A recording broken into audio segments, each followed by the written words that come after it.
Avant de commencer l'histoire, dites-nous d'où vous nous regardez en laissant un commentaire ci-dessous. Si cette vidéo vous plaît, n'oubliez pas de liker et de vous abonner. Passez une merveilleuse journée. Bonne lecture à tous. Napa Valley, Californie. Mariage de la cousine Lily.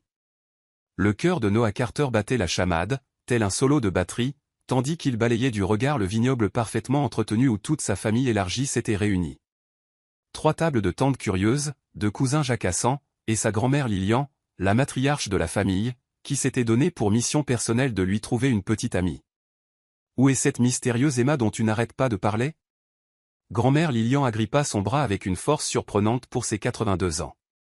2 ans que vous sortez ensemble, et tu ne l'as jamais amenée à un seul événement familial. Qu'est-ce que tu nous caches, mon chéri? Noah sentit sa gorge s'assécher. Emma n'avait jamais existé. C'était une petite amie fictive qu'il avait inventée pour échapper aux interminables rendez-vous arrangés que sa famille orchestrait, un mensonge parfait qui avait magnifiquement fonctionné jusqu'à présent. Elle est aux toilettes, grand-mère. Depuis 30 minutes? Tante Margaret fondit sur lui tel un rapace social, son verre de vin déjà à moitié vide. Noah, mon trésor, es-tu sûr que cette fille est seulement réelle? La panique lui noua la gorge. Dans environ 60 secondes, toute sa famille saurait qu'il mentait depuis 2 ans. Son cousin Daniel ne le lâcherait plus avec ça. Sa mère se remettrait en mode entremetteuse, et grand-mère Lilian s'évanouirait probablement de déception. Le photographe de mariage apparut soudain à côté de leur table. « Excusez-moi, êtes-vous Noah Carter? La mariée m'a demandé de prendre quelques clichés de vous avec votre petite amie. Elle a dit qu'Emma était ici quelque part. » Tous les yeux à table se braquèrent sur lui. L'appareil photo du photographe était prêt. Sa famille se pencha en avant, dans l'expectative. Le cerveau de Noah court-circuita. Elle est. Il pivota désespérément, balayant la foule des invités du regard. Son regard se posa sur une femme en robe bleu nuit, debout, seule, près de la table des desserts, le dos tourné, ses cheveux auburn relevés en un chignon élégant. Parfait, la voilà. Avant que la pensée rationnelle ne puisse l'arrêter, Noah traversa la zone de réception avec l'assurance d'un homme qui savait parfaitement ce qu'il faisait et qui n'était absolument pas sur le point de commettre la plus grosse erreur de sa vie. La femme tendait la main vers un mini cheesecake lorsqu'il s'approcha par derrière. « Emma, te voilà enfin », dit-il assez fort pour que sa famille entende. Elle se retourna, et le monde de Noah bascula. Non pas parce qu'elle était belle, même si elle l'était, avec des yeux ambrés saisissants et un visage digne d'un tableau classique. Non, son monde bascula parce que cette femme ne s'appelait manifestement pas Emma, n'était absolument pas sa petite amie, et le fixait maintenant avec des yeux ronds, comme s'il était fou. Mais sa famille regardait. Le photographe avait levé son appareil, et grand-mère Lilian se dirigeait déjà vers eux avec un sourire triomphant. Noah avait exactement 1 seconde pour faire un choix. Il l'embrassa. C'était censé être rapide, un bref baiser, pour faire illusion jusqu'à ce qu'il puisse trouver un plan d'évasion. Mais au moment où leurs lèvres se rencontrèrent, quelque chose d'électrique le traversa. Elle avait le goût de champagne et de fraises, et pendant un instant impossible, elle lui rendit son baiser. Puis la réalité s'effondra tel un château de cartes. Elle le repoussa, les yeux flamboyants de fureur. « Mais qu'est-ce que vous croyez faire, bon sang ?» Le flash du photographe crépita. C'est exactement ce que la mariée voulait. Un moment romantique. La mystérieuse inconnue resta bouche bée, la famille de Noah éclata de joie derrière eux, et Noah Carter réalisa qu'il avait environ 30 secondes pour expliquer à cette magnifique et furieuse inconnue pourquoi il venait de l'embrasser devant 50 personnes, et pourquoi elle était maintenant, apparemment, sa fausse petite amie. « Je peux expliquer, murmura-t-il urgemment. Son sourcil se haussa dangereusement. Vous avez intérêt à ce que ce soit spectaculaire. Napa Valley, Californie, 30 secondes après le baiser. Spectaculaire. La voix de Noah se brisa comme celle d'un adolescent. C'est ça. Une explication spectaculaire. Je peux le faire. L'inconnu croisa les bras, ses yeux ambrés se réduisant à des fentes dangereuses. Vous avez 20 secondes avant que je ne me mette à hurler. Noah. La voix de grand-mère Lilian déchira l'air du vignoble tel un corps de brume. Elle fonçait vers eux avec la détermination d'une femme qui avait enfin coincé son petit-fils. Te voilà, mon cher. Et voici donc Emma. La tête de la femme pivota entre Noah et sa grand-mère qui approchait. Emma? Qui est Emma? C'est vous, chuchota Noah désespérément. S'il vous plaît, jouez le jeu juste 2 minutes. Je vous expliquerai tout. Je vous le promets. Êtes-vous complètement fou? Probablement, admit-il. Mais ma grand-mère a le cœur fragile, et si elle découvre que je mens sur le fait d'avoir une petite amie depuis 2 ans, elle pourrait vraiment. Emma, ma chérie. Grand-mère Lilian les atteignit, se déplaçant plus vite que Noah ne l'avait vu bouger depuis sa prothèse de hanche. Elle attira immédiatement la femme stupéfaite dans une étreinte à lui briser les os. Oh, tu es encore plus belle que Noah ne l'a décrit, bien qu'il ait certainement sous-estimé tes magnifiques yeux. La femme, qui n'était définitivement pas Emma, resta figée dans l'étreinte de sa grand-mère, son regard lançant des poignards à Noah par-dessus les cheveux argentés de Lilian. Merci, madame, Lilian, ma chérie. Appelle-moi Lilian. Nous sommes pratiquement de la famille. Sa grand-mère recula, rayonnante. Maintenant, je dois demander, quand est-ce que ce petit-fils à moi va te passer la bague au doigt? 2 ans, c'est assez long pour savoir, tu ne crois pas? Noah regarda le visage de la fausse Emma se décomposer. La situation passait de mauvaise à catastrophique. En fait. Grand-mère. Nous prenons notre temps. Lentement. Tante Margaret apparut, tel un missile à tête chercheuse, son verre de vin à la main. Ma chérie, à ton âge, lentement, c'est la meilleure façon de finir seule avec des chats. Emma, ma puce, tu dois mettre le feu à ce garçon. Un feu? Répéta faiblement la fausse Emma. Margaret, laisse-les tranquilles, intervint une nouvelle voix. La mère de Noah, Hélène, s'approcha d'un pas mesuré de femme capable de sentir un drame à des kilomètres à la ronde. Emma, je suis Hélène, la mère de Noah.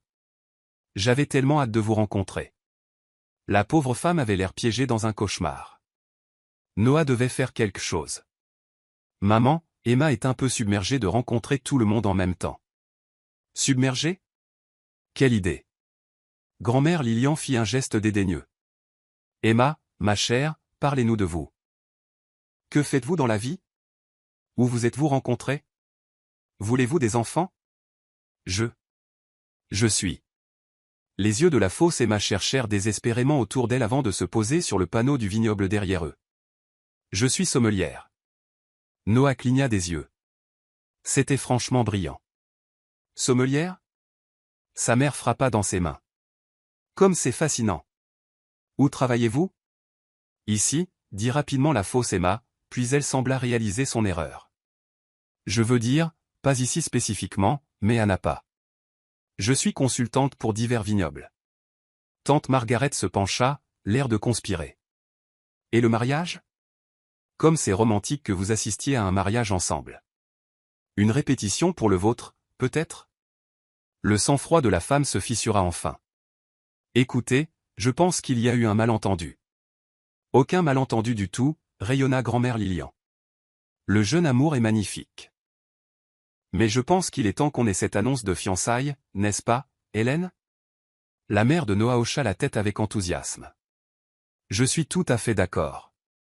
Emma, vous devrez venir au dîner dominical la semaine prochaine. Toute la famille voudra vous rencontrer comme il se doit. Un dîner dominical? Répéta faiblement la fausse Emma. Avec toute la famille, ajouta tante Margaret, serviable. Environ 35 personnes, plus ou moins. C'est à ce moment-là que les genoux de la fausse Emma fléchirent légèrement. Noah la rattrapa par le bras. Vous savez quoi? Emma a voyagé toute la matinée, improvisa-t-il rapidement. On devrait peut-être la laisser prendre l'air. Bien sûr. Le visage de sa mère se plissa d'inquiétude.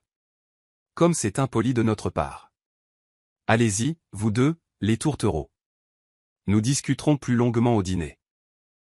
Noah entraîna pratiquement la femme en état de choc loin de sa famille, vers un coin plus tranquille du vignoble.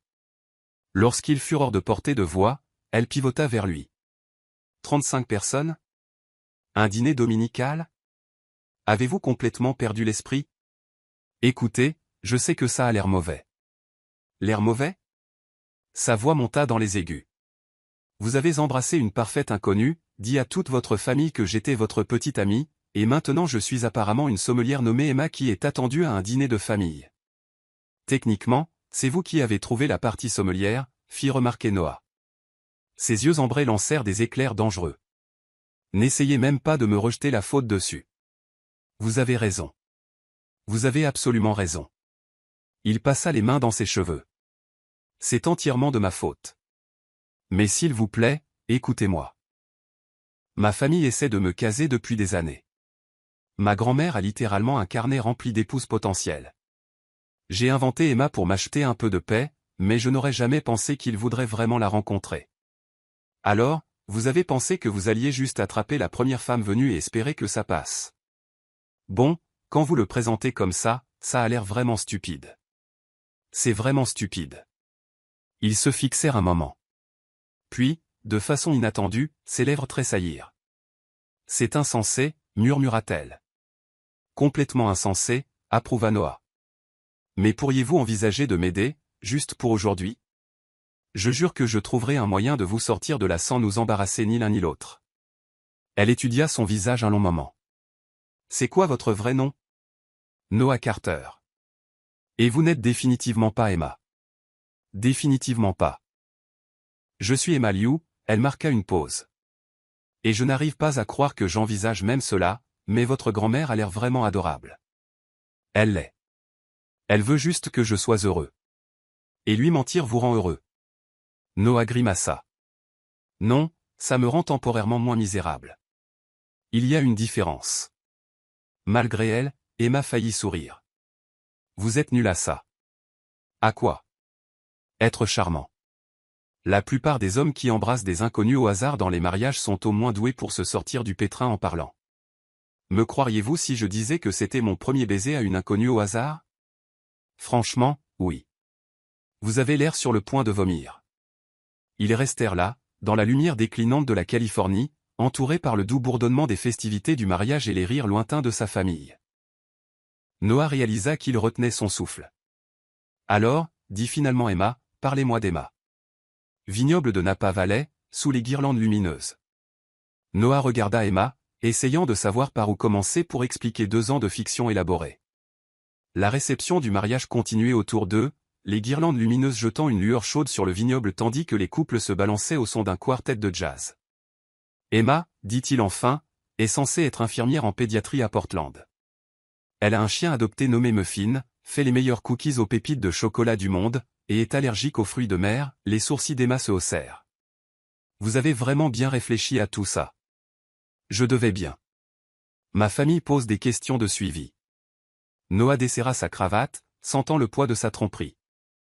Elle fait du bénévolat dans des refuges pour animaux le week-end, adore la randonnée, et a une petite cicatrice sur la main gauche suite à un accident d'enfance impliquant un vélo et une clôture très malencontreuse. Waouh, c'est incroyablement spécifique. Mon cousin Daniel est détective. Il remarque les détails. Ils furent interrompus par des applaudissements alors que les mariés prenaient la piste pour leur première danse.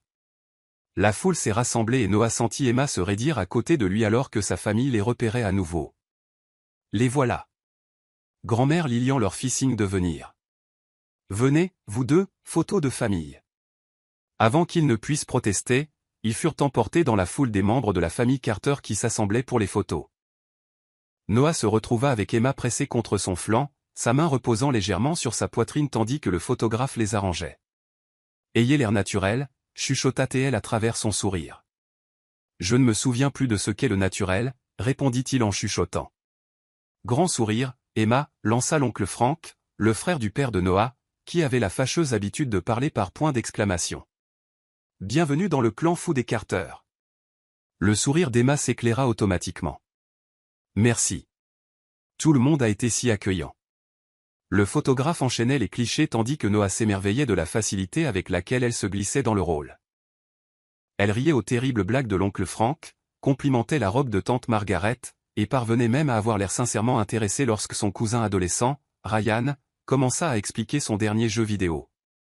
Elle est parfaite pour toi, chuchota grand-mère Lilian à Noah lors d'une brève accalmie.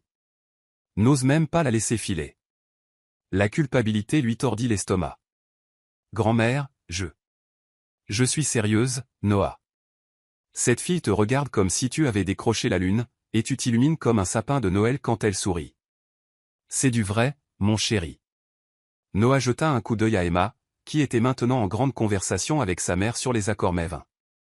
Elle était animée, gesticulait avec ses mains, complètement à l'aise malgré la situation insensée dans laquelle il se trouvait. Quand elle rit à quelque chose que sa mère dit, le son provoqua un frémissement inattendu dans sa poitrine. « Puis-je avoir votre attention à tous ?» La mariée, Lily, apparut avec un micro, rayonnante dans sa robe de mariée.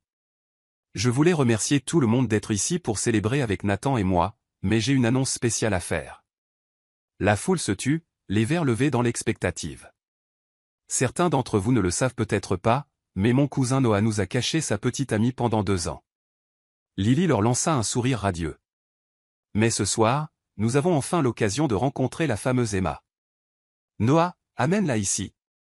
Le sang de Noah se glaça. Emma devint très immobile à côté de lui. Allez, continua Lily, inconsciente de leur panique. Je veux que tout le monde rencontre la femme qui a enfin dompté mon cousin bourreau de travail. La foule commença à scander « Emma ». Emma, et soudain, il n'y avait plus d'échappatoire. L'oncle Frank les poussait littéralement vers l'avant, et Emma lança à Noah un regard qui disait clairement « Tu m'en dois une grosse pour ça ». Ils se retrouvèrent sur la scène improvisée à côté de Lily, face à une mer de visages expectatifs. Le micro apparut dans la main d'Emma. « Bonsoir à tous, dit-elle, sa voix seulement légèrement tremblante. Je suis Emma, et je dois dire que Noah m'a tellement parlé de vous tous que j'ai l'impression de vous connaître déjà. Racontez-nous comment vous vous êtes rencontrés, cria quelqu'un. Emma jeta un coup d'œil à Noah, la panique vacillant dans ses yeux. Il s'approcha, prenant le micro.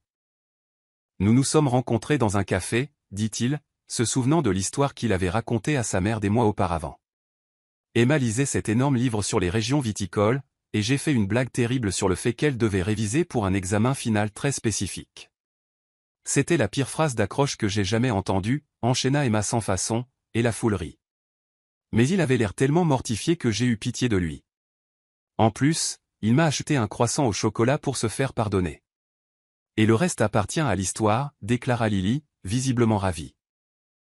Maintenant, je pense qu'il est temps que tous les couples nous rejoignent sur la piste de danse. Le quartet de jazz se lança dans une version lente de The Way You Look Tonight, et soudain, Noah se retrouva à entraîner Emma sur la piste de danse. Elle se glissa dans ses bras avec une grâce surprenante, une main sur son épaule, l'autre jointe à la sienne. « Comment connaissiez-vous l'histoire du café » demanda-t-il alors qu'il commençait à se balancer. Une supposition heureuse. Vous avez l'air du genre à répéter une histoire de première rencontre mignonne. Ses yeux ambrés rencontrèrent les siens. Mais je dois demander, que se passera-t-il lorsque votre famille voudra rencontrer ma famille, ou lorsqu'ils s'attendront à ce que nous ayons des couples d'amis? Et les photos sur les réseaux sociaux? Les anniversaires? Noël? Chaque question le frappait comme un petit coup de marteau. Il n'avait pensé à rien de tout cela. J'espérais trouver une solution avant que ça ne devienne si compliqué. Noah. Sa voix était douce mais ferme. C'était déjà compliqué à la seconde où vous m'avez embrassé. Ils dansèrent en silence un moment, et Noah devint extrêmement conscient de la façon dont elle s'adaptait parfaitement à ses bras. Elle sentait le jasmin et la vanille, et quand elle leva les yeux vers lui, quelque chose dans sa poitrine se serra. « Pourquoi avez-vous inventé Emma, en premier lieu » demanda-t-elle doucement. Noah soupira, son pouce traçant inconsciemment des cercles sur sa main. « Mon ex-fiancée, Olivia, m'a planté devant l'hôtel il y a 3 ans. Littéralement. J'étais là, dans mon smoking, et elle n'est tout simplement pas venue. Il s'est avéré qu'elle avait des doutes depuis des mois, mais ne savait pas comment me le dire. » L'expression d'Emma s'adoucit. « C'est horrible. » Le pire, c'était la réaction de tout le monde après. La pitié. Les tentatives constantes de me caser avec la cousine de l'amie de leur sœur. Ma famille pensait bien faire, mais je me sentais comme un jouet cassé qu'ils essayaient de réparer. Il rencontra son regard. Emma était censée être temporaire, juste un tampon jusqu'à ce que tout le monde passe à s'inquiéter de la vie amoureuse de quelqu'un d'autre. Mais ils n'ont pas lâché l'affaire. Non. Au contraire, ils se sont investis encore plus. Grand-mère Lilian a commencé à parler d'arrière-petit-enfant. Ma mère a acheté un cadeau de Noël à Emma l'année dernière. Quel genre de cadeau? Une écharpe.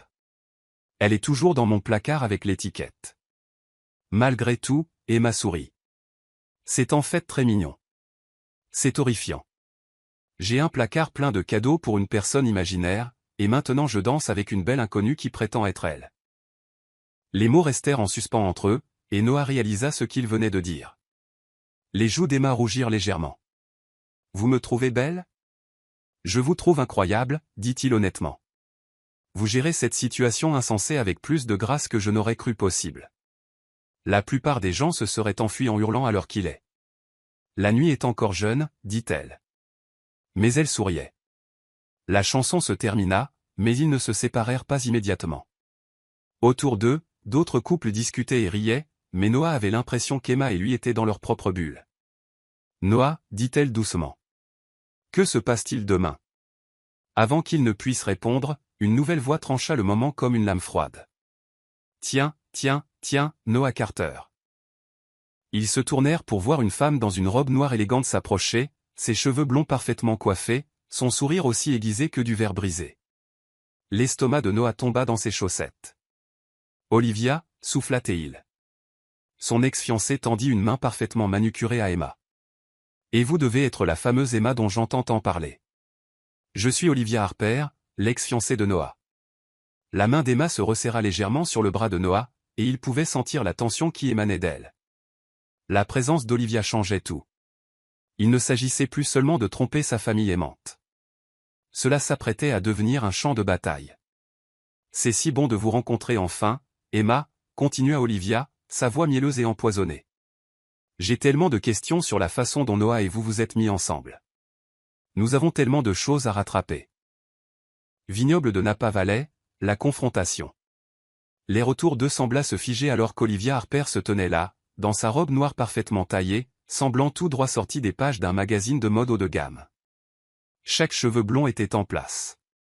Chaque détail de son apparence était calculé pour un impact maximal. Emma sentit le corps entier de Noah se tendre à côté d'elle, sa main se resserrant inconsciemment sur sa taille. Olivia, parvint à dire Noah, sa voix soigneusement neutre.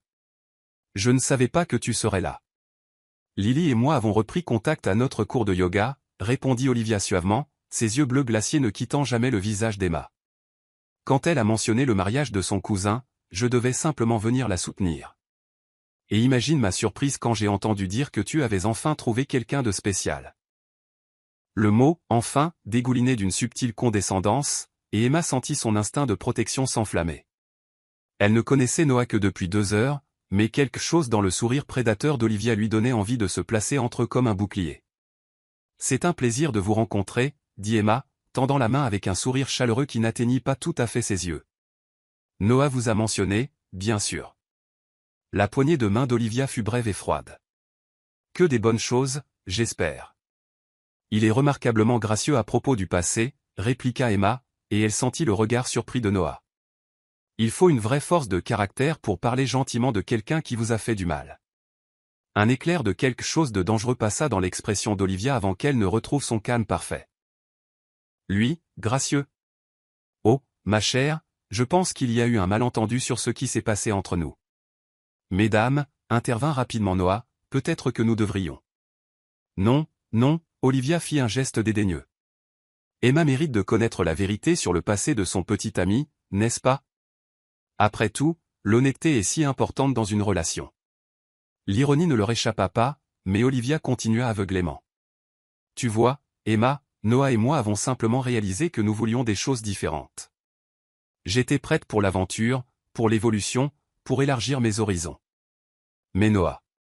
Elle pencha la tête avec sympathie. Eh bien, il a toujours été plus à l'aise avec la routine, la prévisibilité. Certains diraient qu'il a peur de prendre de vrais risques.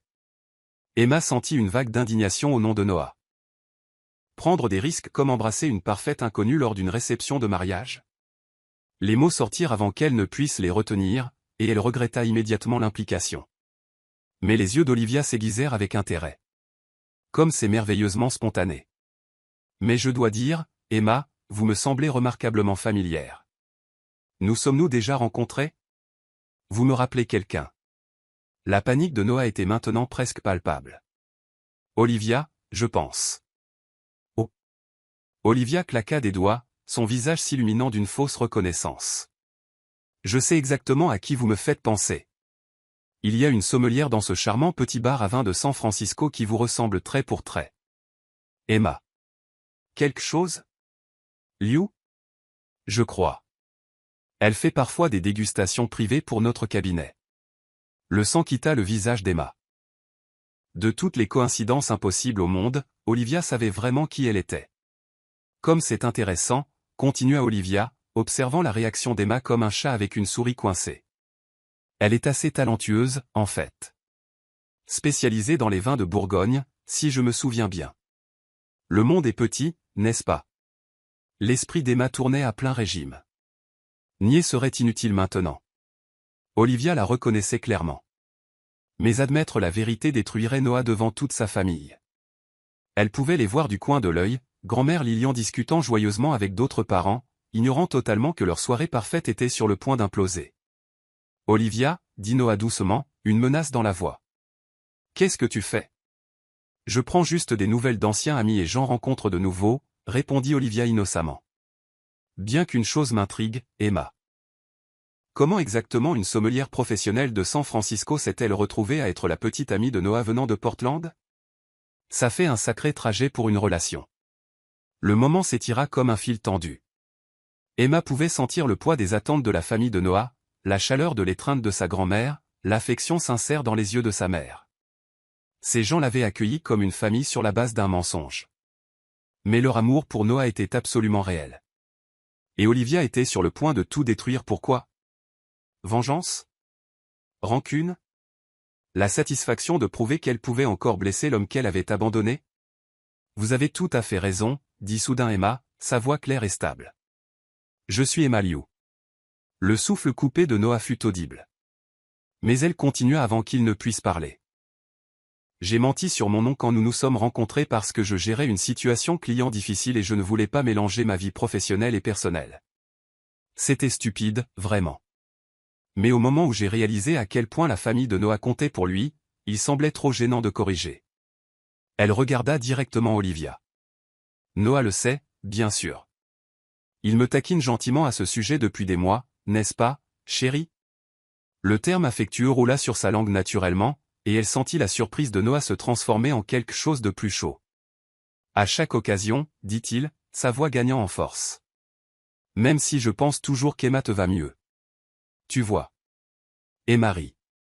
Le son était léger et naturel. Il est impossible. Mais oui, je suis spécialisé dans les vins de Bourgogne, et j'ai fait du conseil.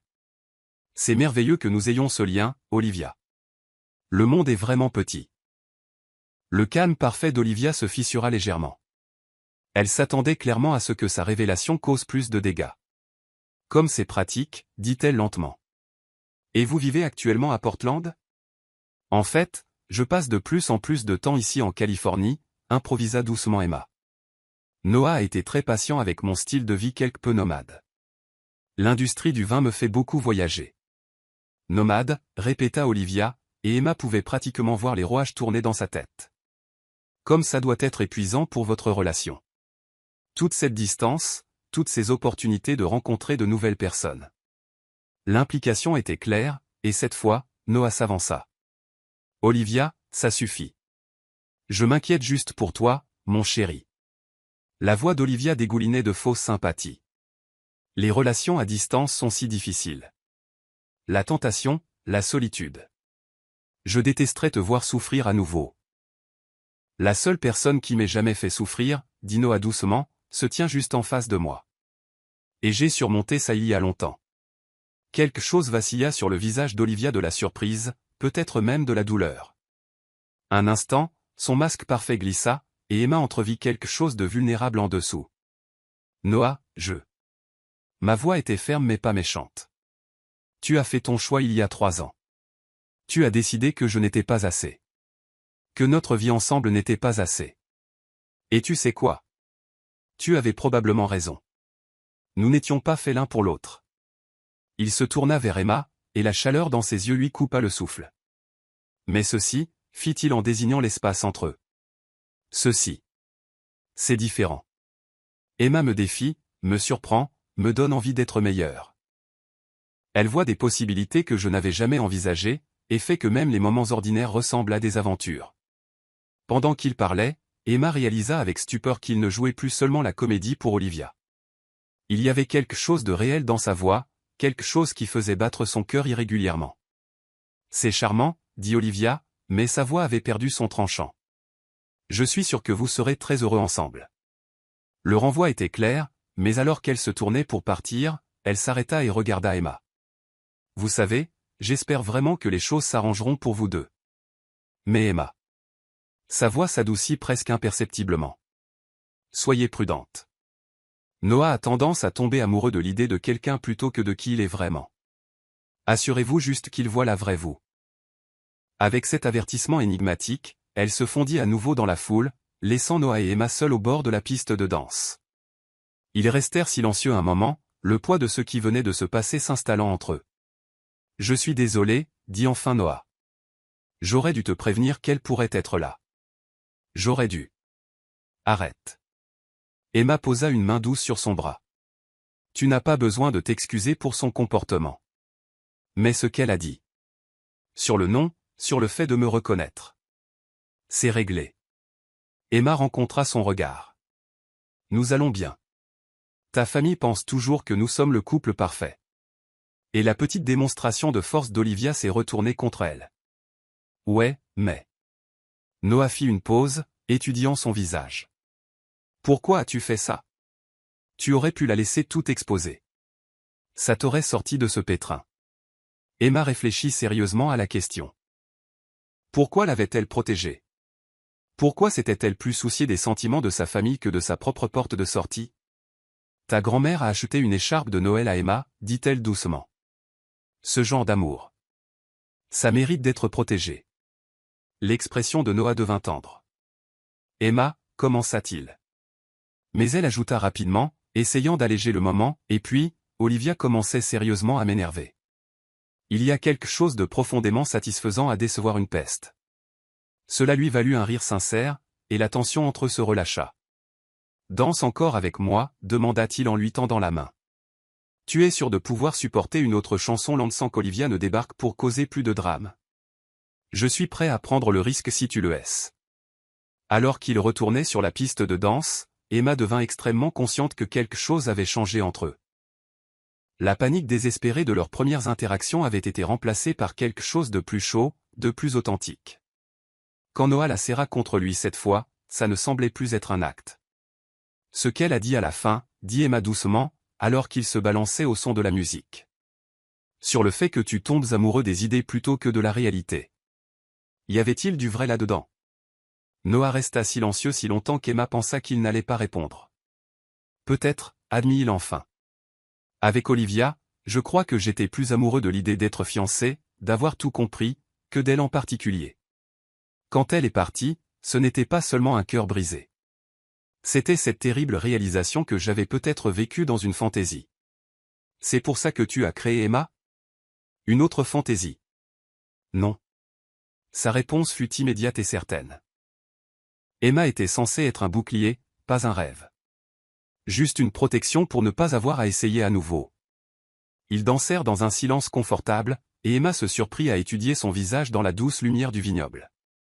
Il y avait des rides de rire autour de ses yeux. Une petite cicatrice sur son menton qui parlait d'aventure d'enfance. Une douceur dans son expression qui suggérait qu'il était exactement le genre d'homme à acheter des cadeaux de Noël pour une petite amie imaginaire plutôt que de décevoir sa grand-mère. Noah. Que se passe-t-il maintenant? Olivia sait qui je suis vraiment.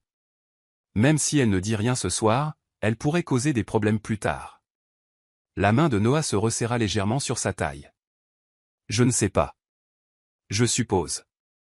Je suppose que je vais devoir trouver comment démêler ce gâchis sans blesser personne d'autre. Quelqu'un d'autre. C'est-à-dire ta famille?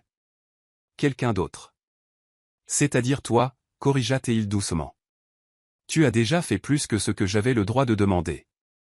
Je ne peux pas continuer à t'entraîner plus profondément dans mes complications. Mais alors qu'il le disait, Emma réalisa qu'elle n'était pas tout à fait sûre de vouloir être démêlée de ses complications.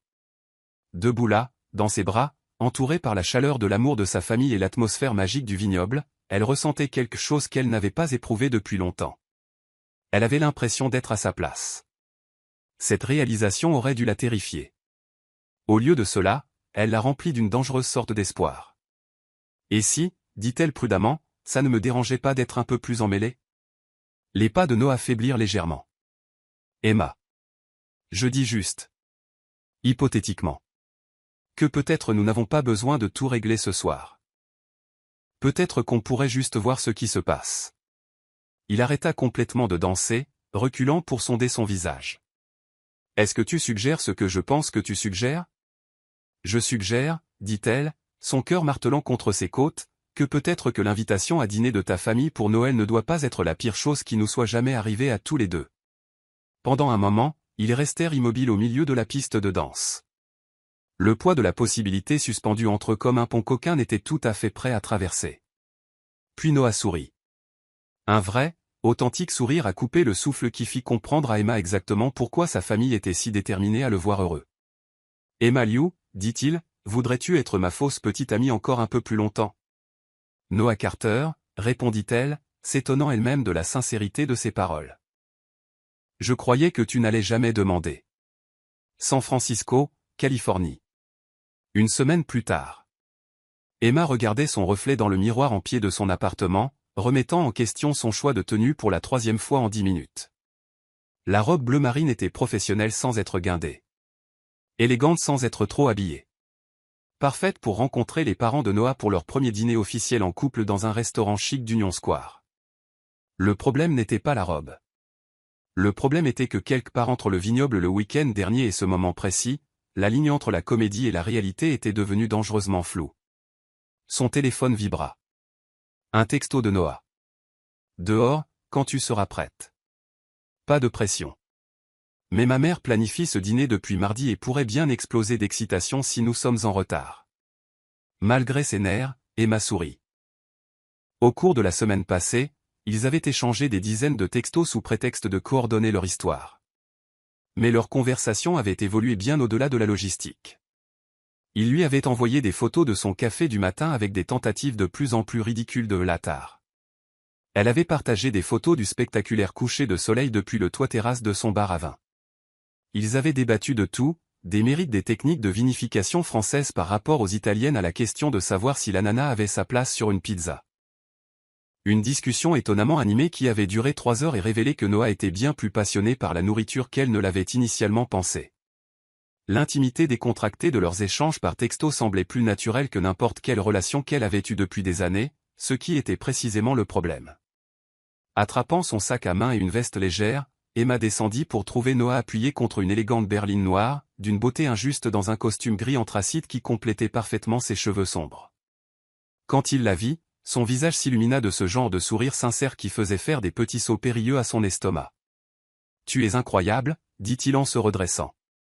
Bien que je doive probablement mentionner que ma mère a déjà planifié les couleurs de notre mariage hypothétique en fonction de ce que tu portais au vignoble. Donc, pas de pression ou quoi que ce soit. » Les couleurs du mariage? Et Marie, acceptant la portière qui lui tenait ouverte. Qu'a-t-elle décidé? Bleu nuit et argent avec des touches de bordeaux, répondit Noah en se glissant sur le siège conducteur.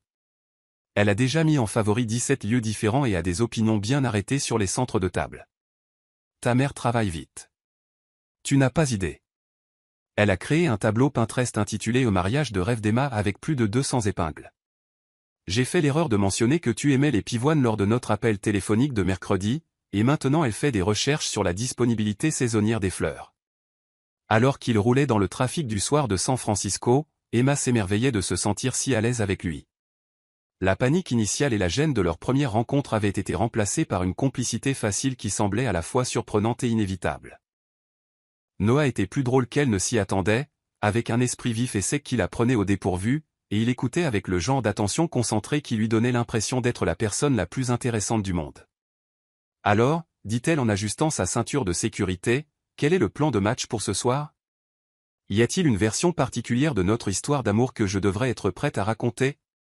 En fait, j'y pensais, dit Noah en contournant un tramway avec une aisance de professionnel. Et si on disait juste la vérité? Une vérité modifiée, évidemment, mais la vérité quand même. La vérité étant que tu m'as embrassé au hasard au mariage de ta cousine parce que tu étais désespéré d'éviter d'admettre que tu mentais à ta famille depuis 2 ans. Quand tu le présentes comme ça semble moins romantique que ce que j'espérais. Emma réfléchit. Et si on présentait les choses différemment? Et si Emma, en faisant semblant d'être Emma, était quelqu'un que tu avais remarqué au mariage, mais que tu n'avais pas eu le courage d'aborder? La pression familiale t'a juste donné la motivation de faire enfin le premier pas, donc, j'ai eu le coup de foudre de l'autre côté du vignoble. Complètement. Le coup de foudre, même. Ça explique le baiser impulsif et pourquoi nous semblons si à l'aise ensemble alors que nous sommes censés venir de nous rencontrer. Noah lui jeta un regard avec quelque chose d'indéchiffrable dans son expression. Le coup de foudre. Il y avait quelque chose dans son ton qui fit accélérer le pouls d'Emma, mais avant qu'elle ne puisse l'analyser, ils arrivaient au restaurant. Le voiturier prit leur voiture, et soudain ils entraient dans un établissement élégant à l'éclairage chaleureux et au luxe discret qui suggérait que les parents de Noah avaient un excellent goût et des comptes en banque bien garnis. Les voilà. Une femme qui était clairement la mère de Noah se leva d'une table d'angle, son visage rayonnant de fierté maternelle. Helen Carter était exactement ce à quoi Emma s'attendait. Élégante, chaleureuse, et rayonnant du genre d'énergie maternelle qui vous donnait à la fois envie de la serrer dans vos bras et de chercher désespérément son approbation. À côté d'elle, un homme distingué avec les yeux de Noah et une barbe légèrement grisonnante se tenait avec un sourire accueillant. Ce devait être Richard Carter, et Emma vit immédiatement d'où Noah tenait son humour doux et sa confiance tranquille. Emma. Hélène enveloppa Emma dans une étreinte qui semblait sincèrement affectueuse. Je suis tellement désolé que nous ne vous ayons pas vraiment vu au mariage. Entre les photos, la danse et cette horrible Olivia qui a causé un drame, nous avons à peine pu vous dire bonjour. C'est merveilleux de vous revoir, Madame Carter, répondit Emma, surprise de voir à quel point les mots semblaient naturels. Hélène, s'il vous plaît. Nous sommes pratiquement de la famille maintenant. Les yeux d'Hélène pétillaient alors qu'elle regardait entre Emma et Noah. Richard. N'est-elle pas charmante? Magnifique, approuva Richard, serrant la main d'Emma d'une poigne ferme et chaleureuse. Et appelez-moi Richard. Noah nous a tellement parlé de vous, même s'il a été frustrant de vagues sur les détails. Alors qu'ils s'installaient, Emma remarqua la façon attentive dont les parents de Noah les observaient ensemble. Pas intrusive, exactement, mais clairement investie dans le bonheur de leur fils. C'était touchant et terrifiant à parts égales. Alors, Emma, commença Hélène une fois qu'ils eurent commandé les boissons. Noah a mentionné que vous étiez originaire de Portland, mais que vous passiez plus de temps en Californie ces derniers temps. Envisagez-vous de vous installer de façon permanente? La question était décontractée, mais Emma capta l'espoir sous-jacent dans la voix d'Hélène.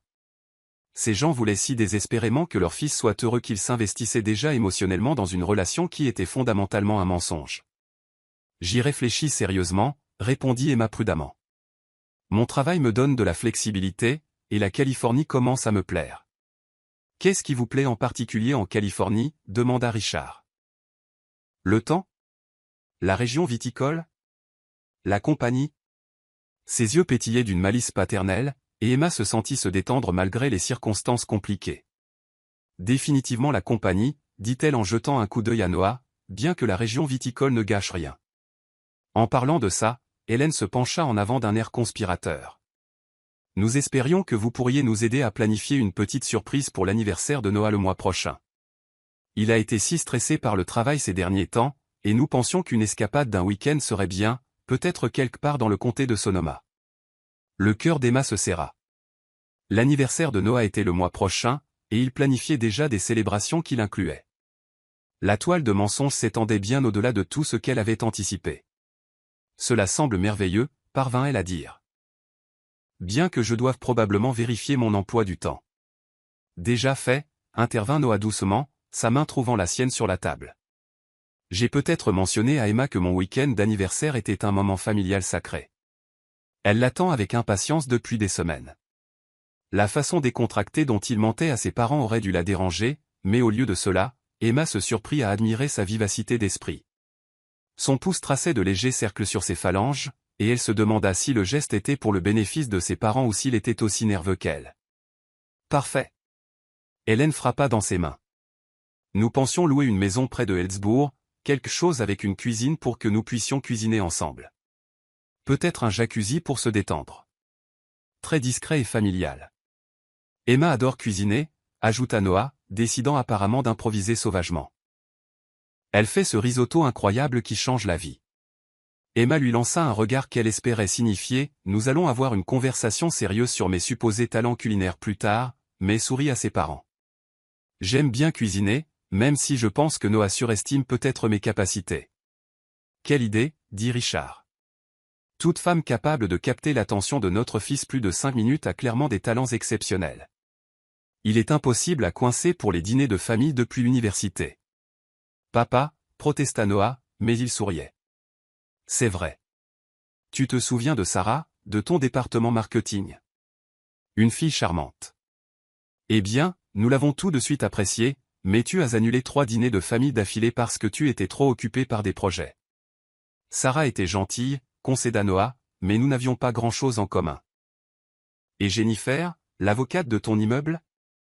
Belle, réussie, un grand sens de l'humour. Point qui parlait exclusivement de sa routine sportive et des réflexions philosophiques de son instructeur de pilates sur l'alignement des chakras, termina Noah. Pas exactement une conversation stimulante. Mais avec Emma, observa Hélène. Tu n'as pas manqué un seul appel familial depuis 2 semaines. On dirait que ça t'enthousiasme vraiment de parler de ta relation, au lieu d'esquiver chaque question en parlant boulot. La remarque fit mouche, bien plus qu'Emma ne l'aurait cru. Elle avait remarqué que Noah semblait plus détendu quand il parlait. Plus ouvert qu'elle ne l'aurait imaginé avec quelqu'un qu'il connaissait depuis si peu de temps. Leur conversation s'enchaînait avec une aisance qui semblait à la fois naturelle et précieuse. Peut-être que je suis simplement prêt à enfin me concentrer sur l'essentiel, dit Noah, son regard plongeant dans celui d'Emma avec une intensité qui lui fit oublier leur comédie. Eh bien, quelle qu'en soit la raison, Richard leva son verre de vin. Nous sommes ravis de te voir si heureux. À Noah et Emma. Que ce soit le début de quelque chose de merveilleux. Alors qu'ils trinquaient, Emma sentit le poids de leurs attentes et de leur affection sincère s'abattre sur elle comme une couverture chaude et suffocante. Ces gens aimaient tellement leur fils qu'ils étaient prêts à l'aimer elle aussi, en se basant sur rien de plus que son bonheur et une poignée de mensonges soigneusement construits. La conversation coula de source pendant le dîner. Hélène et Richard étaient des conteurs nés, partageant des histoires d'enfance embarrassantes sur Noah qui le faisait grogner et faisait rire Emma jusqu'à en avoir mal aux côtes. Ils posèrent des questions attentionnées sur son travail, sa famille, ses passions, la traitant comme une future belle-fille adorée plutôt que comme une inconnue qu'il venait de rencontrer. « Vous savez, » dit Hélène alors qu'ils partageaient le dessert, « je dois avouer quelque chose. Quand Noah nous a parlé de toi pour la première fois, j'avais un peu peur que tu ne sois trop belle pour être vraie. Après Olivia, il était si fermé, si déterminé à éviter tout risque émotionnel. Mais vous voir ensemble, voir à quel point vous vous complétez naturellement, » elle marqua une pause, les yeux légèrement embués, « ça me redonne espoir qu'il ait enfin trouvé quelqu'un qui le voit tel que nous le voyons. » « C'est-à-dire » demanda doucement Emma. « Comme quelqu'un pour qui ça vaut le coup de prendre un risque, » répondit simplement Richard. La sincérité dans sa voix frappa Emma de plein fouet. Elle s'excusa pour aller aux toilettes, ayant besoin d'un moment pour se ressaisir, loin de la chaleur écrasante de leur acceptation. Dans l'élégante salle de bain, elle fixa son reflet et tenta d'assimiler le choc émotionnel de la soirée. Ces gens ne faisaient pas que l'accueillir. Ils s'investissaient en elle, planifiaient un avenir qui l'incluait, la traitaient comme un membre de la famille. Et le plus terrifiant, c'était à quel point elle désirait mériter leur confiance. Quand elle revint à table, elle trouva Noah seul. Ses parents s'étaient éclipsés pour appeler sa grand-mère et lui faire un compte-rendu du dîner. « Ça va » demanda-t-il aussitôt, scrutant son visage avec inquiétude. « Tu avais l'air un peu dépassé. »« Tes parents sont merveilleux » dit-elle en se rasseyant. « Ils sont aussi complètement convaincus que notre histoire est sérieuse. »« Je sais. » L'expression de Noah était soucieuse. Il parle déjà des plans pour Noël, des maisons de vacances et... Il laissa sa phrase en suspens, passant la main dans ses cheveux. Ça se complique rapidement. Compliqué comment? Compliqué parce que je commence à oublier que c'est censé être faux. L'aveu resta en suspens entre eux, telle une confession, et Emma sentit son pouce accélérer. Elle ouvrit la bouche pour répondre, mais Hélène et Richard revinrent à table, leurs visages rayonnant des nouvelles de la grand-mère et des potins de famille. « Mamie Lilian veut savoir quand tu amènes Emma à son fameux brunch du dimanche » annonça Hélène. Apparemment, elle s'est vantée auprès de son club de bridge au sujet de la petite amie de Noah et elle a besoin de preuves en photo pour étayer ses dires. Le brunch du dimanche? Répéta Emma d'une voix faible. Oh, c'est formidable, l'assura Richard.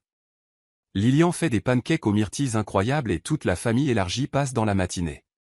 Très décontracté, très chaotique, très nombreux. Nombreux à quel point? Demanda Noah, méfiant. Eh bien, la semaine dernière, nous étions environ 25, dit Hélène joyeusement. Mais c'était un dimanche calme. Ce week-end, l'oncle Frank a dit que ses enfants pourraient monter de Los Angeles. Et tu sais comment les nouvelles vont vite une fois que les cousins commencent à s'appeler. Donc, potentiellement 40 personnes, traduisit Noah. Potentiellement, acquiesça Richard. Mais ils vont adorer Emma. Tout le monde meurt d'envie de la rencontrer. Tandis qu'ils se disaient au revoir devant le restaurant, Hélène arrachant des promesses pour le brunch du dimanche et Richard insistant pour payer l'addition malgré les protestations de Noah, Emma se sentit entraînée plus profondément dans un courant chaud et aimant auquel il devenait impossible de résister. Ensuite, dans la voiture, ils roulèrent en silence, contemplatifs, à travers les lumières de la ville.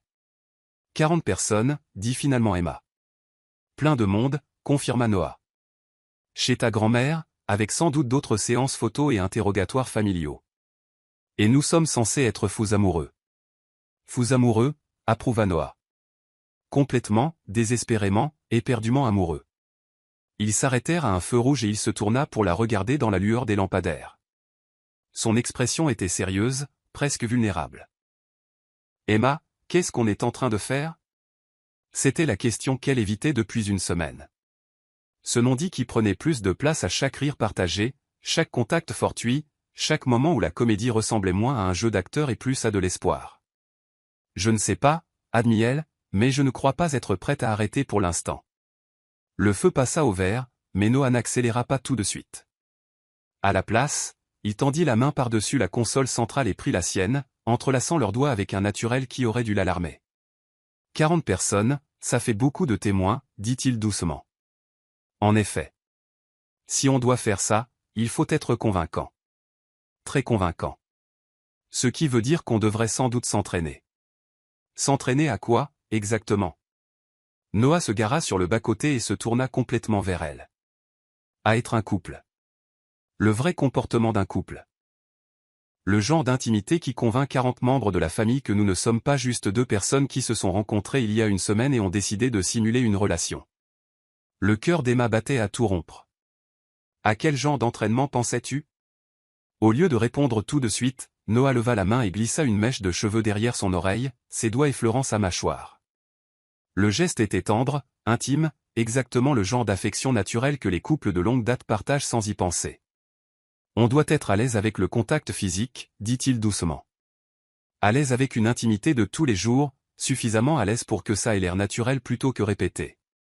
C'est logique, parvint-elle à dire, parfaitement consciente que sa main lui tenait toujours le visage. Et on doit développer cette complicité qu'ont les couples.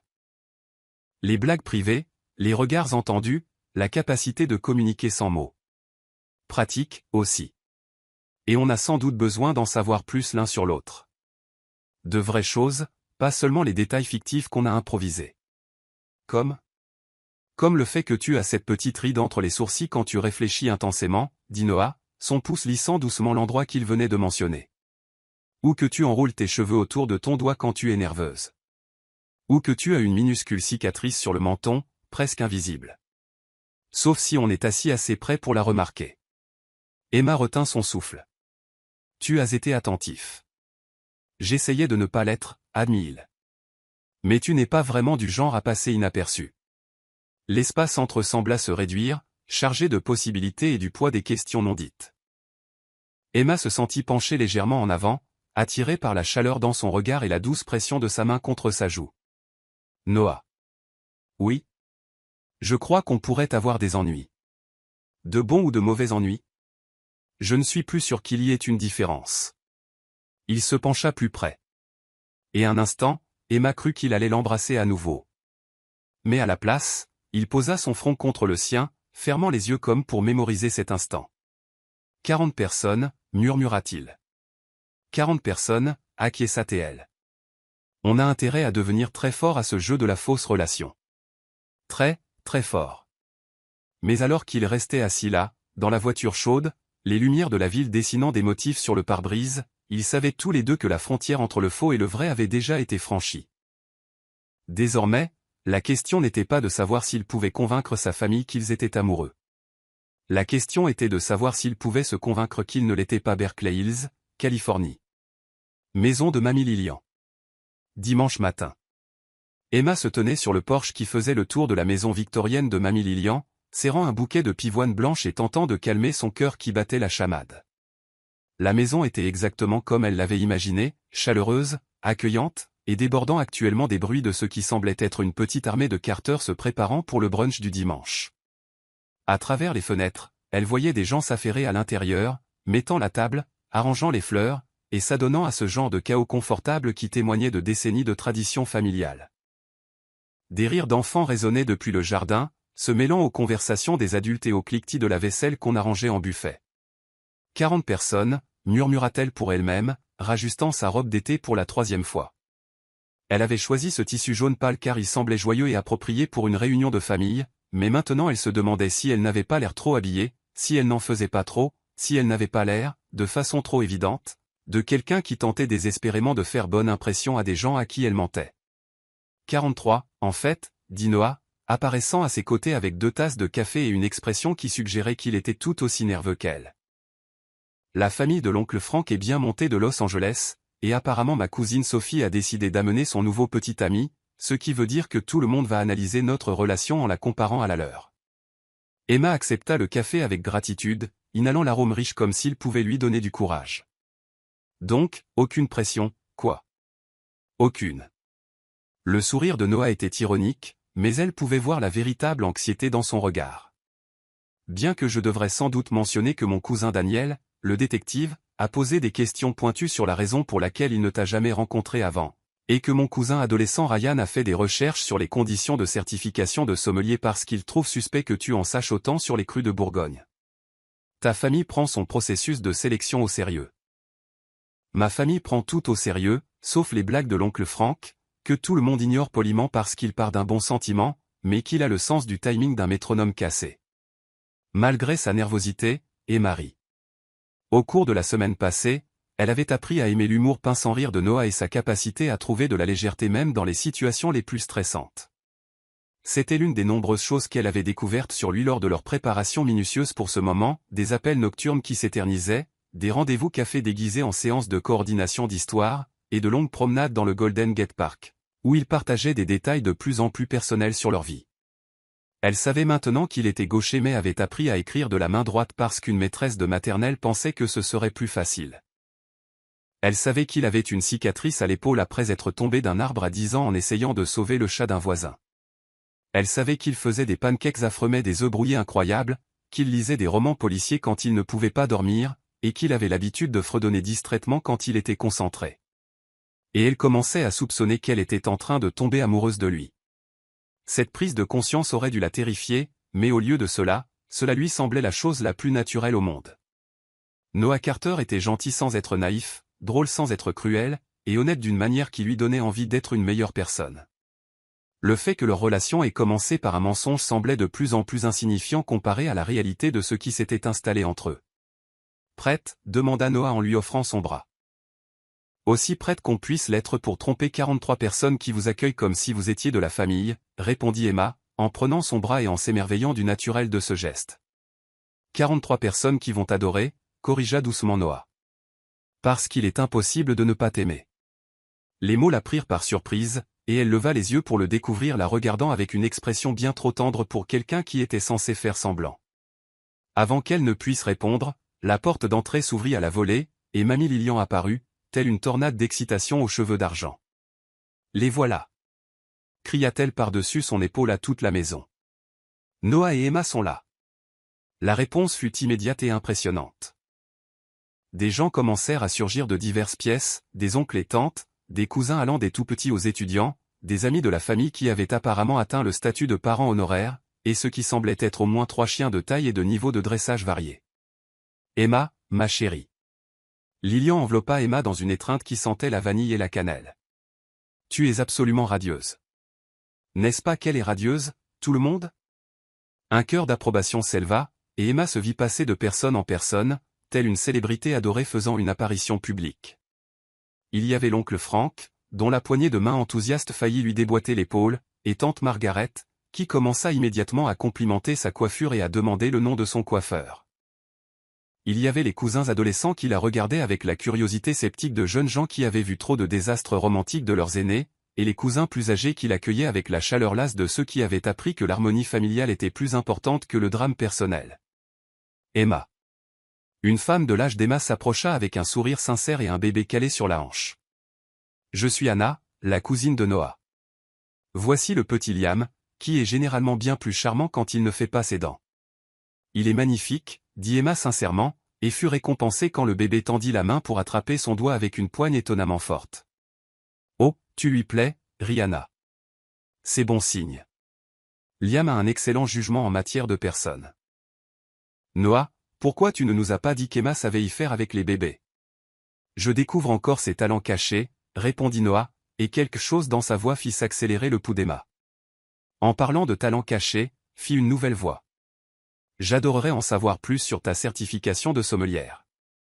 Emma se tourna pour se retrouver face à un homme qui ressemblait à une version légèrement plus âgée et plus sérieuse de Noah. Ce devait être Daniel, le cousin détective qui avait posé des questions. Daniel, dit Noah d'un ton avertisseur. Sois gentil. Je suis toujours gentil, répondit Daniel innocemment. Je suis juste curieux de connaître le parcours d'Emma. Ce n'est pas tous les jours qu'on rencontre quelqu'un avec des connaissances aussi pointues sur les régions viticoles.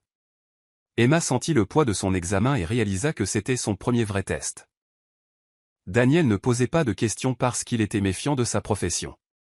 Il était méfiant de son existence tout entière, et il était assez intelligent pour poser des questions qui exposeraient toute incohérence dans son histoire.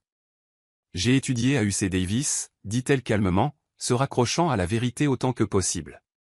Le programme de viticulture et d'œnologie là-bas est excellent pour comprendre à la fois la science et l'art de la vinification. Impressionnant, hocha la tête Daniel. Et vous êtes spécialisé dans les vins de Bourgogne en particulier ? Les vins français en général. Mais oui, la Bourgogne est une passion particulière. Le terroir y est si complexe, et la façon dont les variations climatiques affectent le cépage pinot noir d'année en année crée ces incroyables opportunités de goûter l'histoire de vignobles spécifiques et de saisons spécifiques. Tout en parlant, Emma réalisa qu'elle avait oublié d'être nerveuse.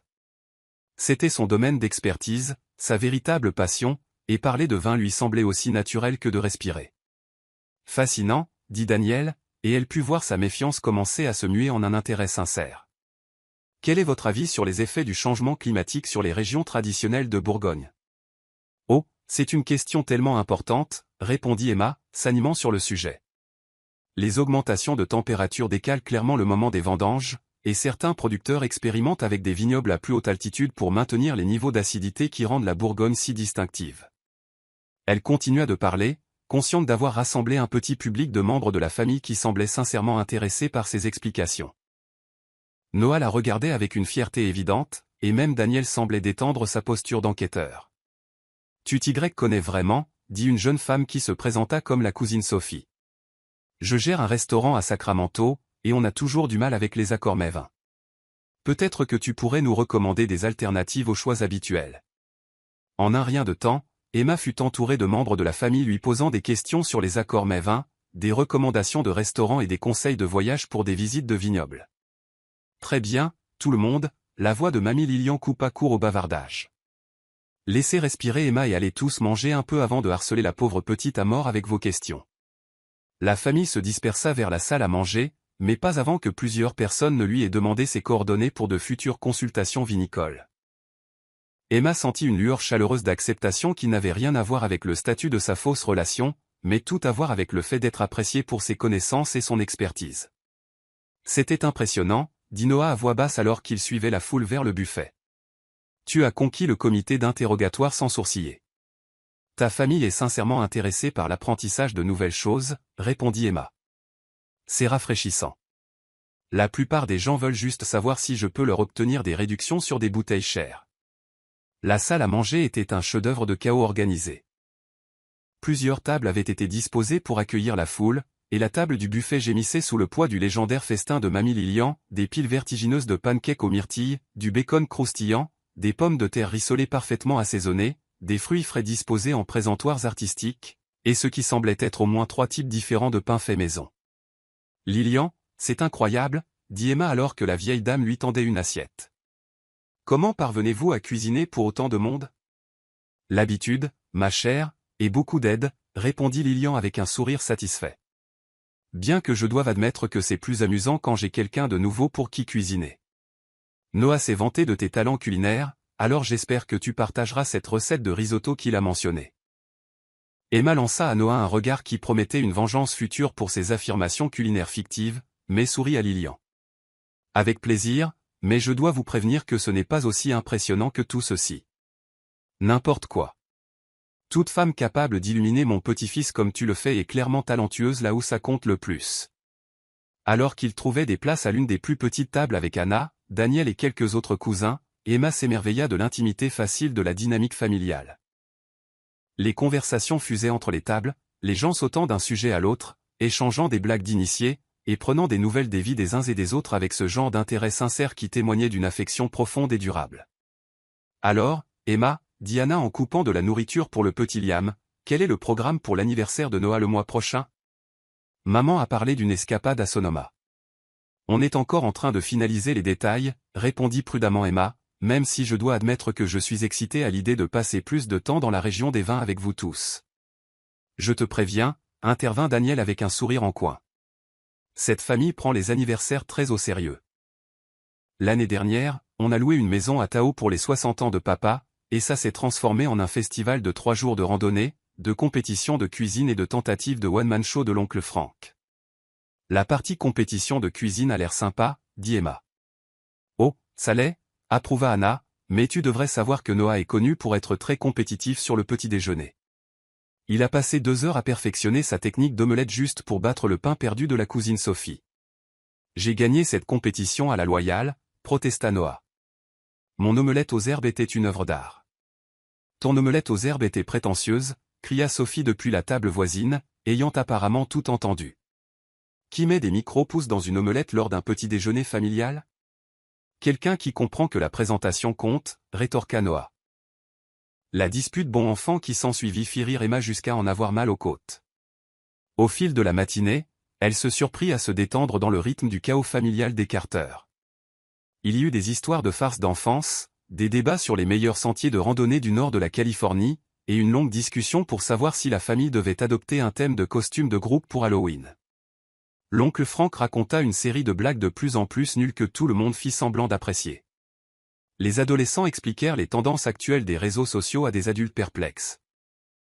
Les chiens firent des tentatives périodiques pour voler de la nourriture sur des assiettes non surveillées. Pendant tout ce temps, Emma était parfaitement consciente de Noah à ses côtés, de la façon dont il attrapait inconsciemment sa main pendant les conversations, comment il l'incluait dans les blagues familiales, le sourire fier qu'il arborait lorsque ses proches louaient ses connaissances ou son sens de l'humour. Leurs interactions semblaient complètement naturelles, comme s'ils assistaient à des brunchs familiaux ensemble depuis des années et non des semaines.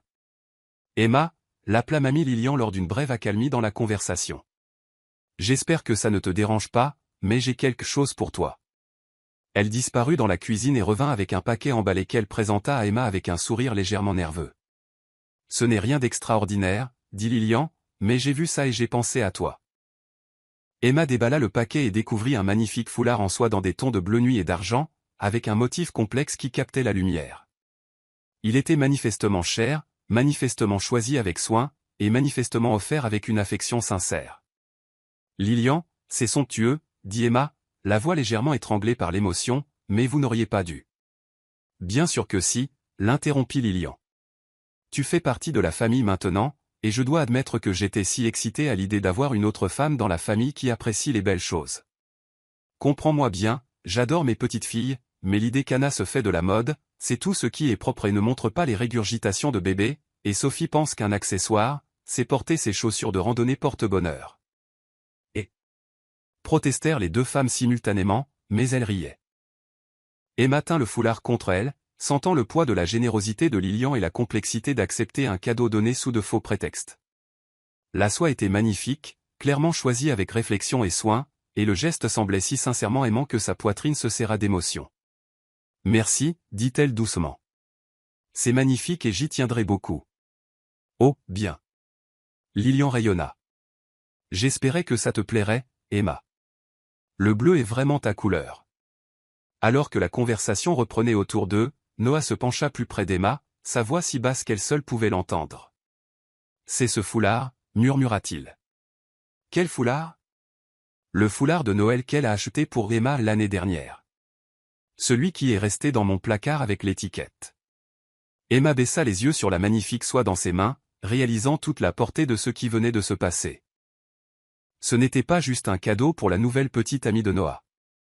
C'était un cadeau qui attendait depuis un an, choisi avec amour pour quelqu'un qui n'existait pas, et maintenant donné à quelqu'un qui prétendait être cette personne fictive. L'ironie était presque trop lourde à porter. Elle le gardait, continua Noah à voix basse. Attendant le bon moment pour te le donner. Ah Emma. Emma sentit des larmes lui piquer les yeux, submergée par la générosité de ces gens qui l'avaient accueilli si complètement, en se basant sur rien de plus que leur amour pour Noah et leur espoir pour son bonheur. Noah, murmura-t-elle. Je ne peux pas continuer à leur faire ça. Avant qu'ils ne puissent répondre, la conversation autour d'eux les engloba à nouveau, et le moment pour une discussion privée fut perdu. Mais Emma surprit l'éclair de quelque chose panique, soulagement, compréhension dans ses yeux avant qu'il ne se retourne vers sa famille avec un sourire qui n'atteignit pas tout à fait ses yeux. Le reste du brunch se passa dans le flou d'interactions de plus en plus chaleureuses. Emma se retrouva à échanger son numéro de téléphone avec Anna pour de futures playdates bébé et vin, promettant d'envoyer à Daniel des informations sur les circuits énologiques pour son prochain anniversaire de mariage, et acceptant d'aider Sophie à organiser une dégustation de vin pour le personnel de son restaurant. Quand l'oncle Frank annonça qu'il était temps pour la traditionnelle photo de famille post-brunch, Emma se retrouva placée au centre du groupe, entourée de gens qui l'avaient acceptée comme l'une des leurs. Alors que le photographe, le cousin Ryan, armé d'un appareil photo à l'allure professionnelle, les arrangeait, Emma sentit le poids de l'affection et des attentes de 43 personnes. Grand sourire, tout le monde. Cria Ryan. Celle-ci va dans l'album de famille. L'album de famille. Une documentation permanente de sa place dans leur vie. Son visage conservé aux côtés de générations de souvenirs de la famille Carter. La pensée aurait dû la terrifier, mais au lieu de cela, elle la remplit d'un désir si intense que cela lui coupa le souffle. Après les photos, alors que les gens commençaient à ranger et à se préparer à partir, Emma se retrouva à aider à porter les plats à la cuisine aux côtés d'Hélène et de plusieurs autres membres de la famille. La domesticité facile de l'instant, faire la vaisselle tout en bavardant de tout et de rien, lui sembla plus naturel que n'importe quelle relation qu'elle avait jamais eue. Tu sais, dit Hélène à voix basse alors qu'elle travaillait côte à côte à l'évier, je n'ai pas vu Noah aussi heureux depuis des années. Il est assez merveilleux, répondit Emma sincèrement. Il l'est. Mais plus que ça, il est lui-même avec toi, d'une manière qu'il n'était pas avec Olivia. Plus détendu, plus confiant, plus complet. Hélène s'arrêta dans sa vaisselle, se tournant pour regarder Emma directement. Quoi que vous ayez tous les deux, c'est bon pour lui, et j'espère que c'est bon pour toi aussi. La sincérité dans la voix d'Hélène était presque trop dure à supporter. Emma se concentra sur le récurage d'une casserole particulièrement tenace, utilisant cette activité pour cacher les larmes qui menaçaient de déborder. Ça l'est, parvint-elle à dire. C'est très bon pour moi. Alors que l'après-midi touchait à sa fin et que les membres de la famille commençaient leur divers départ, Emma se retrouva à échanger des étreintes et des promesses de rester en contact avec des gens qui étaient devenus sincèrement importants pour elle en l'espace de quelques heures. Les adolescents lui firent promettre de leur envoyer par texto des recommandations de vin pour leur fausse carte d'identité, ce qu'elle refusa poliment, tout en appréciant l'inclusion. Les adultes lui firent promettre de venir à la prochaine réunion de famille. Les enfants lui firent promettre d'apporter du jus de raisin la prochaine fois, parce que le vin pour les enfants, ça a l'air amusant. Les adieux de mamie Lilian furent les plus difficiles. La vieille dame serra Emma contre elle un long moment, et quand elle se recula, ses yeux brillaient étrangement. Merci, dit doucement Lilian, de rendre mon petit-fils si heureux. Je commençais à m'inquiéter qu'il ait totalement renoncé à l'amour après Olivia. Mais te voir avec lui, ça redonne de l'espoir à ce vieux cœur. Lilian. Commença Emma.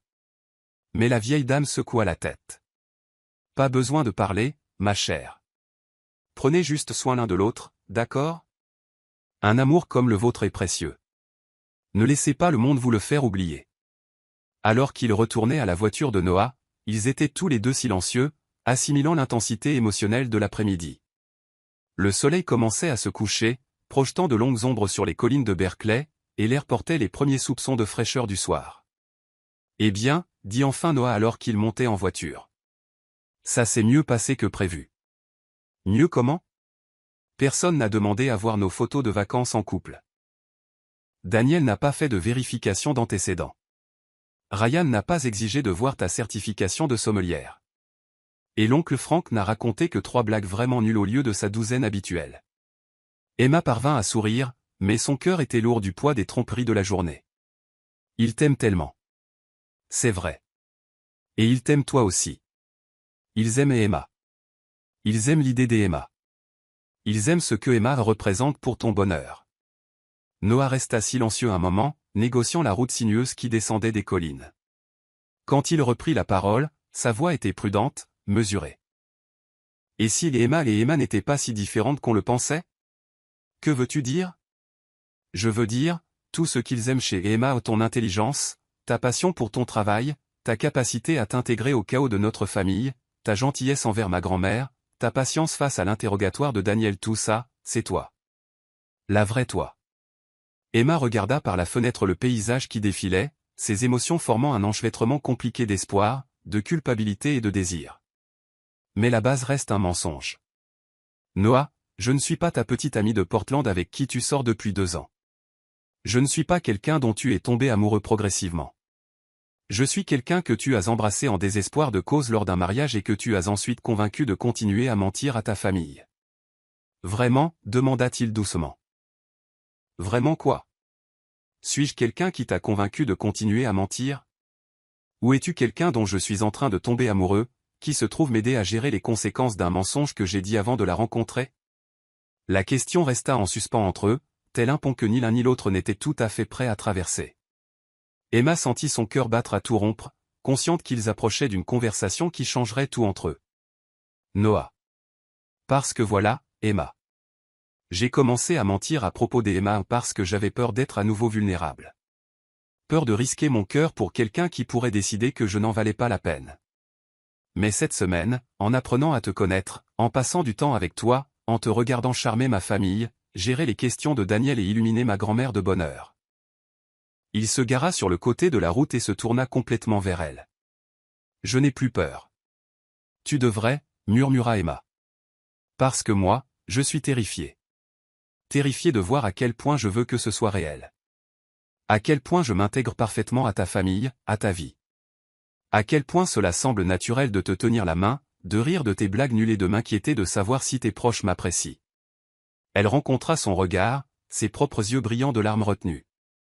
Je suis terrifié parce qu'en une semaine, tu m'as donné envie de choses dont j'ignorais même le manque.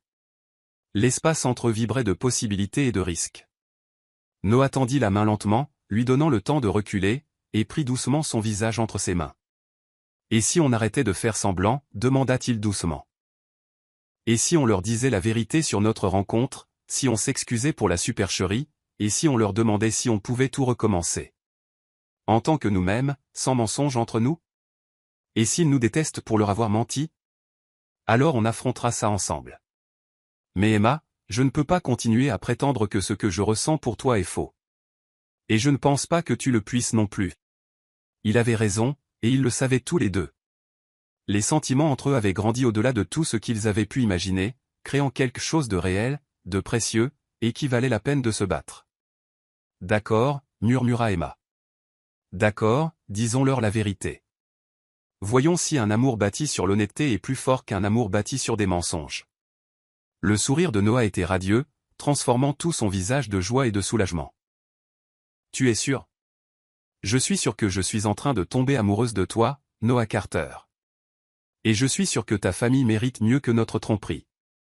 Et je suis sûr que si nous devons avoir une vraie relation, elle doit commencer par une vraie honnêteté. Même si cela signifie abandonner Emma? Surtout si cela signifie abandonner Emma, parce que je veux qu'il m'aime pour qui je suis vraiment, pas pour celle que je prétendais être. Noah se pencha et l'embrassa alors, un baiser doux, tendre et plein de promesses. Cela n'avait rien à voir avec leur premier baiser désespéré au mariage. C'était un baiser qui parlait de choix plutôt que de panique, d'espoir plutôt que de peur, d'un avenir qu'ils choisissaient de construire ensemble. Quand ils se séparèrent, tous deux souriaient.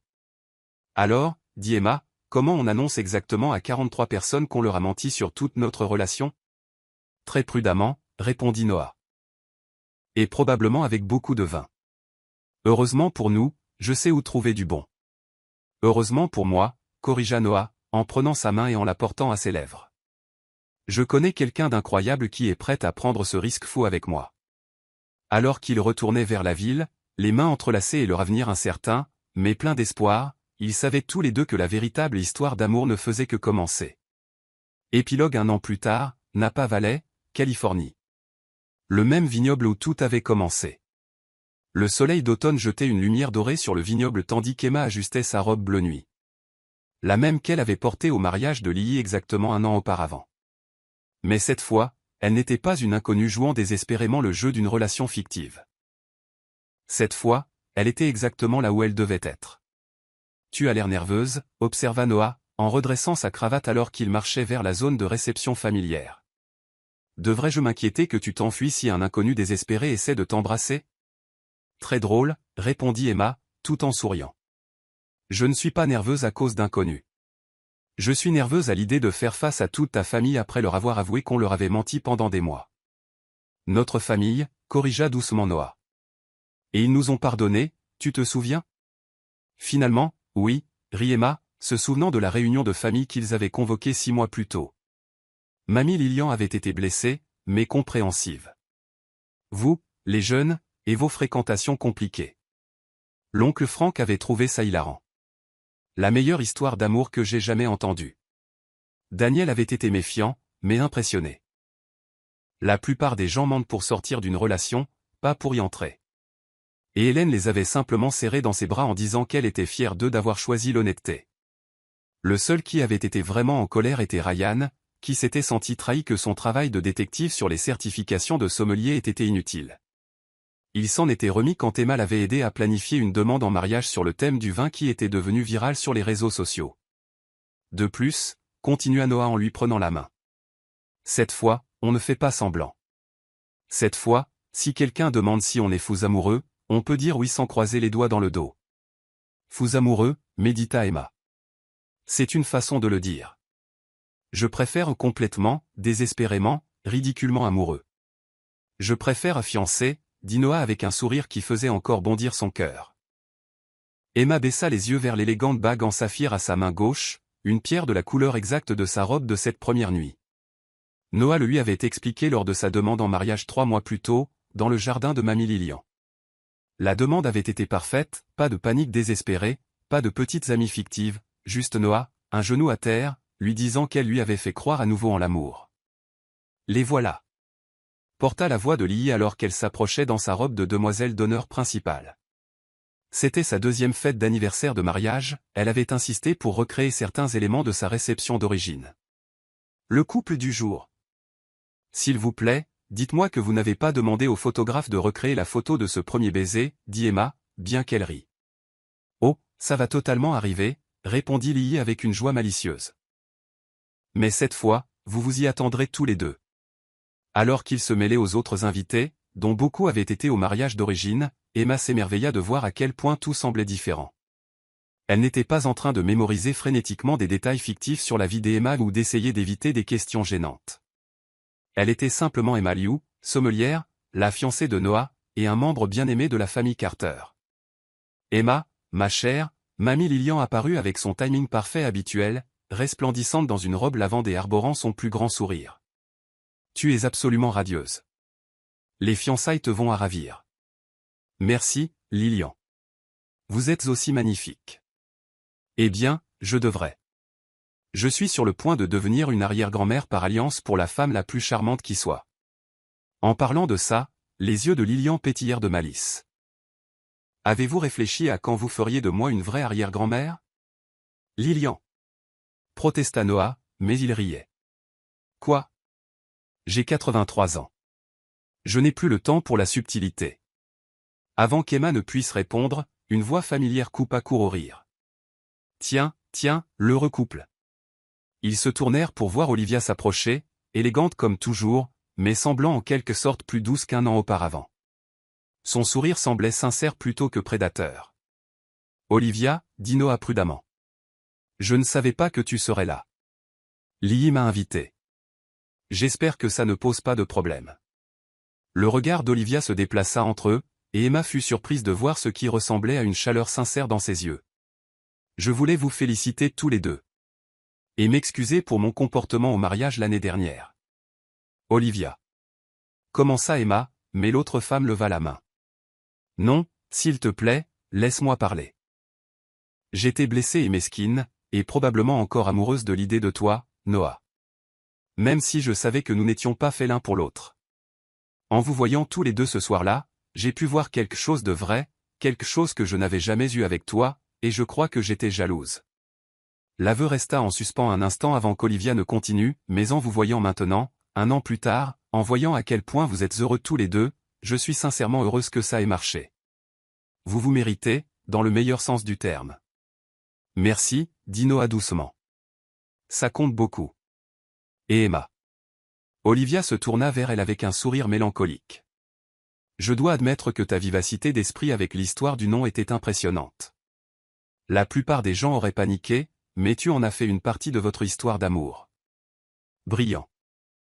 Ce n'était pas entièrement de la vivacité d'esprit, avoua Emma. J'étais absolument terrifié que tu n'exposes tout. J'aurais sans doute dû, admit Olivia, mais en voyant le visage de Noah quand il te regardait, je savais que c'était différent. Je savais que c'était réel, même si les circonstances étaient compliquées. Ils bavardèrent encore quelques minutes, une conversation polie et amicale qui sonnait comme une véritable conclusion au drame de l'année précédente. Quand Olivia s'excusa pour aller chercher le bar, Emma sentit un poids qu'elle n'avait pas conscience de porter se soulever enfin de ses épaules. Eh bien, c'était inattendu, dit Noah. Bon inattendu? Carrément bon inattendu. C'est agréable de savoir que toutes mes relations passées ne doivent pas se terminer par une gêne à vie. Alors que la soirée avançait, Emma se retrouva entourée du même chaos chaleureux de l'amour de la famille Carter qui l'avait submergée 1 an auparavant. Mais cette fois, elle n'était pas une étrangère essayant désespérément de s'intégrer. Elle était à la maison. L'oncle Frank raconta les mêmes blagues nulles, mais maintenant Emma gémissait en chœur avec tout le monde au lieu de rire poliment. Daniel la régala d'histoires de ses dernières affaires, lui faisant entièrement confiance après qu'elle eut prouvé son honnêteté. Le bébé d'Anna, Liam, maintenant un bambin, exigeait d'être pris dans les bras par Tati Emma chaque fois qu'il la voyait. Ryan lui montra ses derniers travaux de photographie et lui demanda conseil pour ses candidatures à l'université. Mesdames et messieurs, annonça le DJ alors que le soleil commençait à se coucher, j'aimerais inviter tous les couples sur la piste de danse pour une chanson spéciale. Les premières notes de « The Way You Look Tonight » emplirent l'air, la même chanson sur laquelle ils avaient dansé 1 an auparavant, quand ils prétendaient être amoureux. On danse ?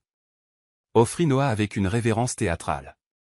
Avec plaisir, répondit Emma, en prenant sa main et en le suivant sur la piste de danse. Alors qu'ils commençaient à onduler ensemble, Emma fut frappée par le parallèle avec leur première danse. Même chanson, même vignoble, même homme la tenant serrée. Mais tout le reste avait changé. À quoi tu penses ? Demanda Noah, lisant son expression avec l'aisance de quelqu'un qui avait passé 1 an à apprendre tous ces signes. Juste à quel point c'est différent de la dernière fois. À quel point tout a changé. Comme le fait que je ne suis pas terrifié que tu m'écrases les pieds, parce que je sais maintenant que tu es un bon danseur. Comme le fait que lorsque tu dis à ta famille à quel point tu m'aimes, je n'ai pas à me demander si tu es juste très bon acteur. Comme le fait que lorsque cette chanson se terminera, je n'aurai pas à m'inquiéter de maintenir une façade pour le reste de la soirée. Noah la fit doucement tourner, puis la ramena dans ses bras. Rien d'autre ? Comme le fait que quand tu m'embrasses maintenant, ce n'est pas parce que tu es désespéré d'éviter de décevoir ta grand-mère. C'est parce que tu m'aimes.